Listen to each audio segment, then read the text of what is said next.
Welcome to Childcare Conversations, the podcast where early childhood leaders like you get real-world strategies, honest talk, and a whole lot of support. Whether you're running one center or many, we're here to help you lead with confidence and clarity. This episode is brought to you by our summer partner, Childcare Business Growth, your go-to solution for filling spots, increasing revenue, and scaling your childcare business without the burnout. We're proud to partner with a team that's as committed to your success as we are. Learn more at childcarebusinessgrowth.com. Now, let's get into today's conversation, one we think you're really going to love. I want to go outside. All right. Oh, it's hot. It's hot. Are you sure? I do. So today we are going to have a conversation with Shelby and Adamson. Let me get the right letters in there. Adamson. And we're going to talk about outdoor school, about kindergarten. We're going to talk about what that transition looks like for kids, how you as a director, owner, lead teacher can, incorporate a little more of that into your classroom or outside, not in your classroom. No classrooms, no doors, no walls, I don't know. It. On that, Carrie, help me out here because I feel like you're flailing. We got to at least have bathrooms available. Yes, please. That is part of license requirements. Yes. So, Shelby, tell us a little bit about, you said that in our pre-talk that you feel like you've gotten a lot of opportunities for growth in a relatively short time as an educator. I want to ask before we get into it, why do you think you got those opportunities for growth that other people maybe don't? How did you position yourself, or what did people see in you? Really and truly, I think people saw two things. My love for people, my love for children in particular, and my giftedness in teaching. I've just been able to kind of sprinkle those types of experiences in my life, even before I was formally teaching, and just being able to be a nanny or to do things with children at my church. I feel like the opportunities, really, I was asked to come teach at a school whenever everyone was like starting to restaff after COVID. And I was invited really just based on those things. And the rest is history. Okay. As somebody who's hired staff post-COVID, why don't you do me a favor and tell us where people found you? Because I think that if more directors knew how to find people like you, did they just pluck you off the street? Because you said you were invited. So I'd be curious to hear, tell us more. Yeah. So I was a friend of essentially a client. So the school that I originally got plugged in at, a parent of one of those students is one of my best friends. Does that make sense? Did I say that correctly? Yes. Okay. Yes. And so whenever they were looking to restaff, they spoke to kind of some of their most valuable or maybe most trustworthy parents, and said, hey, like, if y'all know anyone that's good at teaching, that's, good with kids, that, loves on kids, all that sort of stuff, we need those people, like, let us know. And so you were a parent referral. I was a parent referral. That is the most easy way to say that. Yeah. I think right there's the episode title, there it is. We get people who kind of look at us like, no, I'm only going to do Indeed, or I'm only going to post this way. And Carrie and I often, when we're doing HR and how to find your employee, we always talk about, if your parents can't find that person, or your staff don't have a friend, Right, It's lots right, of new staff who either really like you or know people. Like, you know. right. Yes, exactly, exactly. So, Yeah. all right. So, Carrie, what, based on our pre-talk, is the one thing you really want to make sure we talk to Shelby about today? Well, I really want to talk about the fact that, well, actually, first let's have Shelby tell us a little bit about her program and what makes it unique. And then I have my question. Okay. What makes your program unique? What's a unique selling position for your school? Okay, so I will just say, so we're Kitty Crafts Preschool. Now I say preschool kind of lightly because we do go through, for the past couple years, we've gone through kindergarten. This coming school year, we're adding first grade. So I don't know, we might lose that pre sometime soon. But our motto is where nurture meets nature. And so I feel like that just says it right there. We are a nature-based program. We are a play-based program. We get our kids out, rain or shine. I kid you not.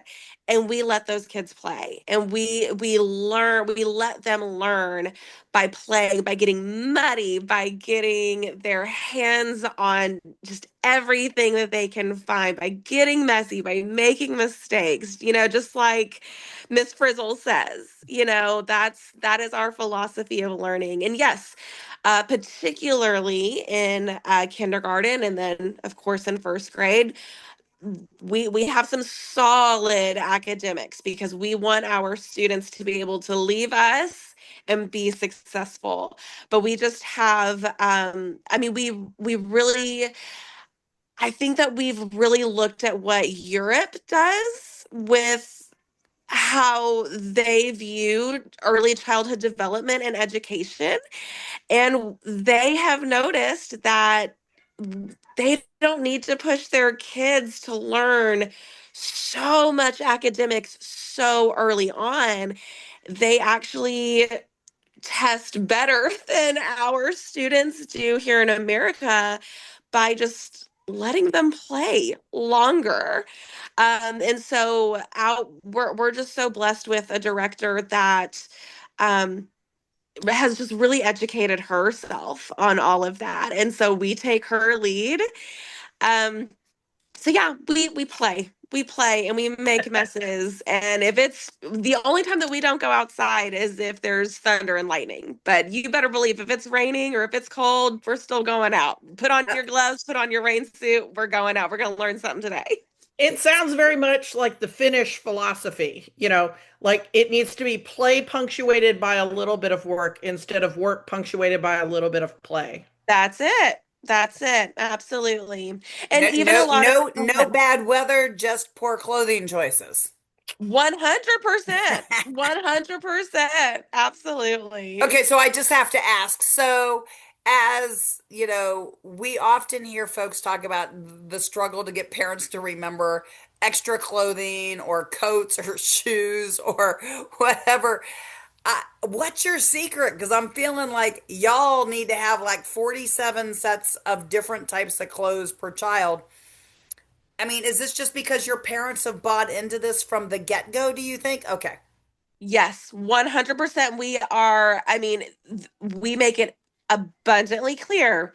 This is what you're getting when you come here. We are entirely unique in our area for this reason. So really our parents come to us because that's what they want.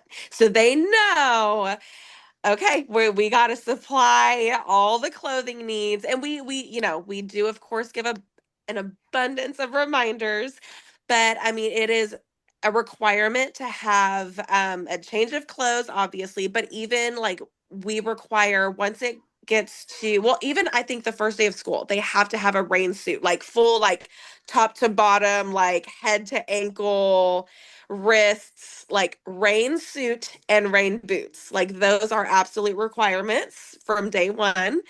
And then once it starts to get cold, full on, even like ski suits and mittens, gloves. We really like those like waterproof gloves. So again, like it's not soaking through. So we do. We just give lots of reminders, but again, like they know exactly what they're getting into by wanting to come to us in the first place. So they know, okay, we're going to have to like get some extra clothes, and we let them know exactly what to get. I think we Great. get kind of spoiled here in the South. And, I've got family in Wisconsin and Minnesota. And so if they didn't have snowsuits and stuff like that for 6 months of the year, the kids wouldn't be able to go outside. And Right. there's programs in Canada and in Greenland and in the Scandinavian countries, going back to that Finland thing, right? And they're having those kids dress for the weather. We get so Mm-hmm. spoiled by the fact that most of the year we can go Yes. outside with just a light jacket. Right. Absolutely. I agree. Or no jacket. Definitely, No jacket. I it's, mean, and we have those kids. We have those kids. My daughter's one of those. Everyone's like, put on a jacket. And I'm like, we're too hot natured for that. She's fine. So I love that, Shelby. Thank you. So Carrie, she's told us a little about her program. What was your My question was, why, how are you able to outcompete the free public school for kindergarten and first grade? Because we're hearing all these people freaking out about, oh, public pre-K, nobody's going to pick Mhm. me. Well, kindergarten's been free since, I don't know, the 40s. So how are you Right. out competing for kindergarten and first grade?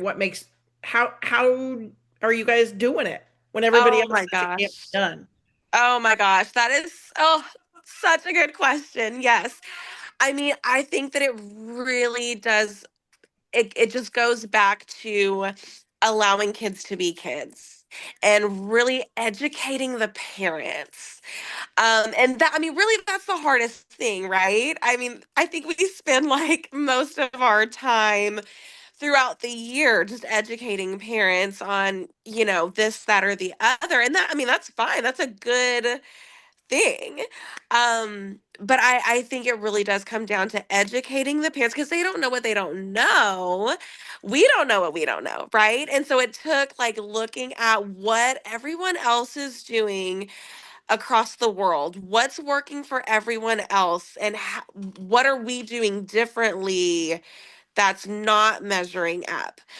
Um, and just, reminding ourselves of like our childhoods and that we had more play than current kindergartners do now in a public school setting. well and Um, unstructured time? I mean, although we had yes. activities, the Yes. amount of activities I see preschoolers and kindergartners be Mhm. signed up for 5 days a Oh, week of things after school, they don't have just that mhm. general downtime Yes. to learn to play, get Yes. bored, figure out how to be Yes. unbored, right? Oh my So, gosh. Yes. okay, so I'm Yes. gonna I'm gonna ask a question. So you said that you guys spend a lot of time educating the parents. Hmm.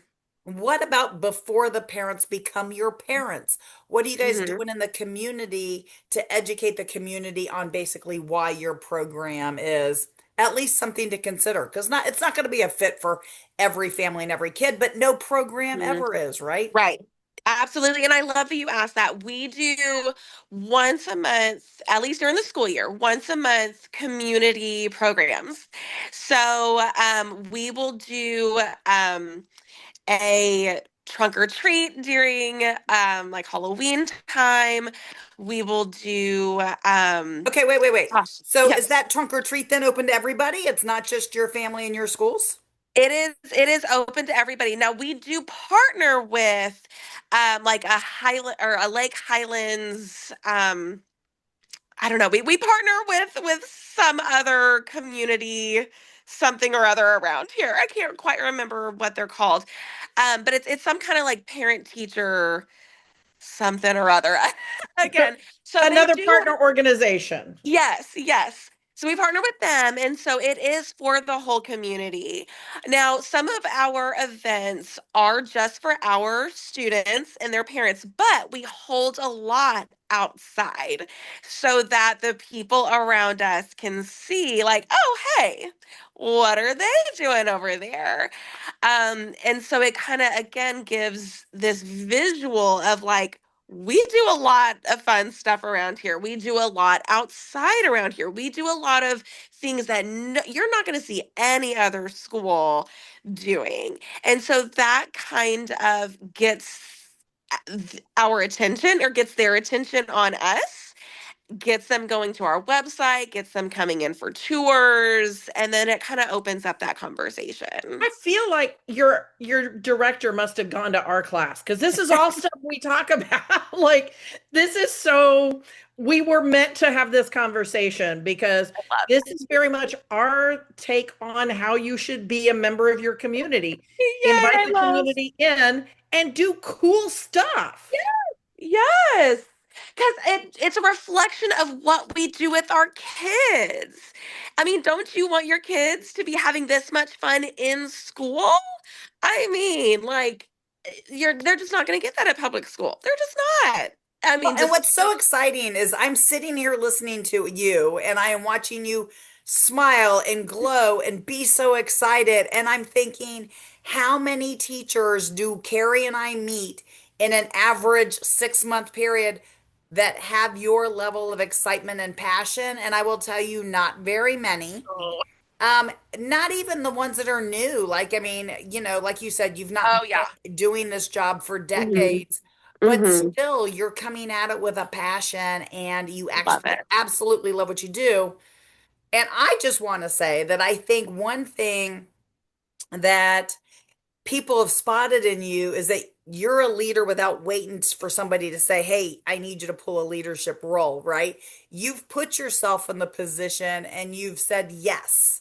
And hopefully, there'll be enough people. So those directors who are listening, if you see a staff person stepping up, know that they've got some leadership potential. They want to keep growing, and growing doesn't necessarily just mean what sometimes we think of as leadership roles in early childcare. So you Hmm. definitely are taking that, I got this leadership direction happening as a teacher. And I love the fact. So, one of the things you shared with us is that you continue to roll with the kids. So, Hmm. anybody who stays who was in kindergarten is going to roll with you to the first grade. So, Yes. they will. So, Yes. some of these kids would have had you for preschool, kinder, and first. Did I understand that kind of right? Well, okay, I will say this past year was my first year here at this school. Okay. Now, All right. my previous experience was at a different school. So I will say I've gotten to experience both sides of education. So the school that I came from was very even though it was a private preschool that did a kindergarten program, it was far more traditional.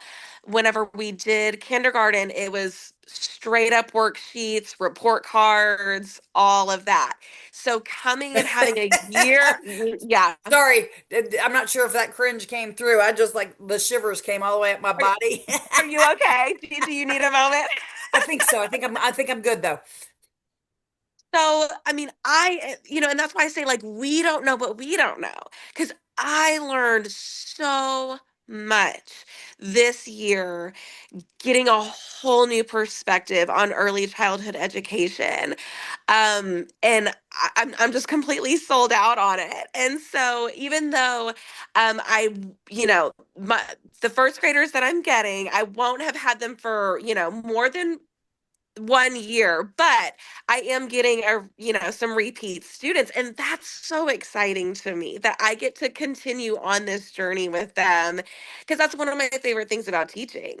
Um, because at my previous school, I did get pre-Ks that once I transitioned to kindergarten, I got to keep them for kindergarten, and just again being on this longer journey with them, seeing them grow, seeing them learn, seeing them become more of who they're gonna be. Like it's a treasure. And so like I kind of get to do that again, going from kindergarten to first Well, I know that here. there is a whole kind of movement and a whole philosophy in education about teachers looping with their students. So Mhm. staying, whether it's 2 or even up to 3 years with that same group, so that pre-K kinder first, and then you go back and then you do pre-K kinder Oh, first with the next group. I And I mean, mean, it's hard to say whether or not that is going to be the actual model for your school as you guys keep going. yeah, But I mean, what an awesome opportunity those kids are going to gosh. have to continue to learn from you. So, Because Carrie, one of the first things you need in order to be able to learn is to be able to trust. And if they've already developed that Mhm. trust over 1 year, Yes. taking it longer, Hmm. it makes it so much easier for them to learn scary things like addition. Yes. Yeah. It's true. It's so true. and That's I would much I'm rather huge have on. fun learning addition with some rocks and some twigs and outside than on a ditto, right? Like nobody needs no stinking handouts. Um, so We tell need us, some stinking handouts. We just don't need all stinking All handouts. the stinking handouts. so Shelby, tell us how, what is the take, what is, give some anecdotes from some of your parents who maybe explored traditional school. Maybe you've even got some who tried that traditional kindergarten route, left after a month, came and found you halfway through the year. Maybe they did kindergarten last year and they're coming to you first grade. So tell me a little bit about, kind of what the parents are having to say. Yeah, so I will say one of the ones that I'm getting for first grade in the fall, I did not get to experience his pre-K journey, but having had him in kindergarten, I heard a lot about it. So I know that his they put him in a more traditional, very like prestigious private school, and it was very just kind of militant, very sit at your desk, do your worksheets. And this again, this was like like this wasn't even kindergarten yet. And this is a little boy. I mean, true rough and tumble boy.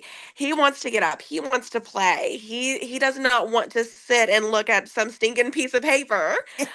Um, and so it was so hard for him. And I think that it really broke him because by the time he came to kindergarten last year, I met this very quiet and even defiant little boy who would not do anything that you would ask him to do. He was not going to work. But around the middle of the year, after having fun with him and connecting with him, and just letting him show me how he learns best, I was able to then work with him and see him grow and learn and just take a lead on so much that he never would have had the opportunity to do had he been forced to sit at a desk all day. And so, his parents decided like, we're gonna push any other kind of school off for as long as possible. He's coming back to first grade next year, and we're gonna keep this going. So it's stuff like that that I love it. I'm so excited for him and for all the students that we get that kind of opportunity with. So, Carrie, what else do you think our directors might need to know? What are some other questions we can ask Shelby as the directors who are listening are trying to figure out how does this work? How can I learn from this? How can I adapt to this? That's not what our program is, but. I mean, the question is, how do you spend 6 of the 9 hours of the day outside?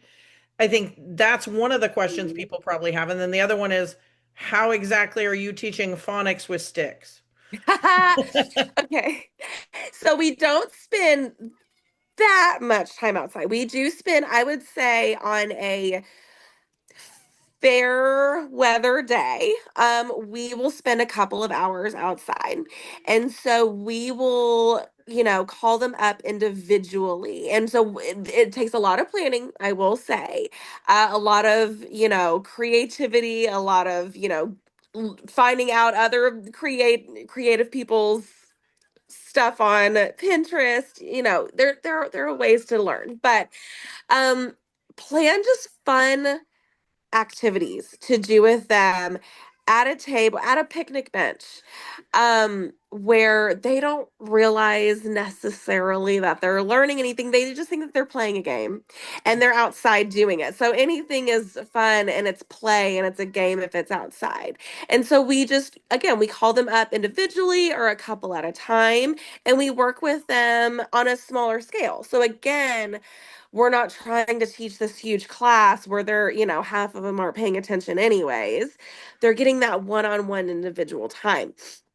Now, I will say we do, our phonics and everything, we do keep a lot of that more traditional, but again, even a lot of our playtime inside. So one of the, I'll just give an example. Like one of the things that I'll do is if I say, okay, it's time to line up, everyone grab your water bottles. Oh, how many syllables are in water bottle? And so again, that's allowing them to think through their phonics, or like, oh my gosh, look at what you're playing with. Is this a giraffe? Giraffe.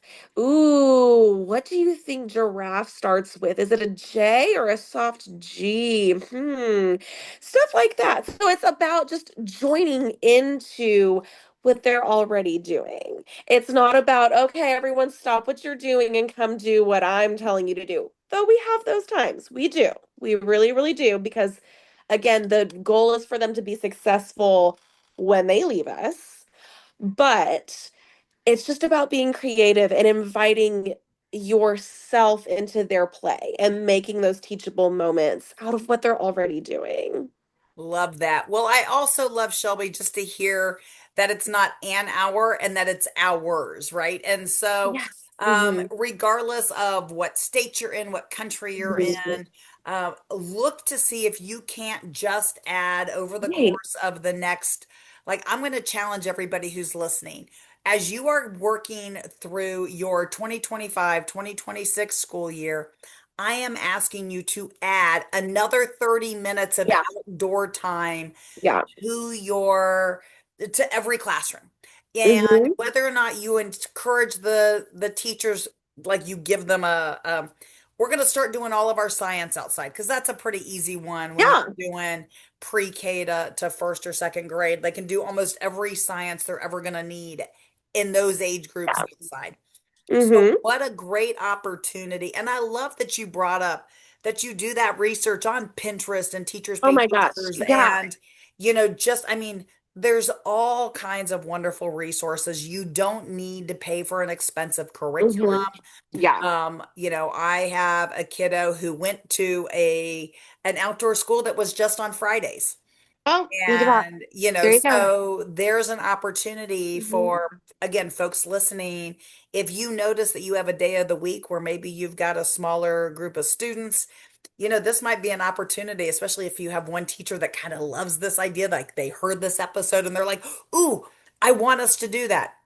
Go look at your classroom numbers and see if you can't dedicate one day a week to an age group that gets to now be your outdoor school for one day a week. So hopefully we've planted some seeds. I know Carrie's probably got a couple of things that she wants to ask or say before we wrap up. Um, she's muted, so she ain't saying nothing. I love it.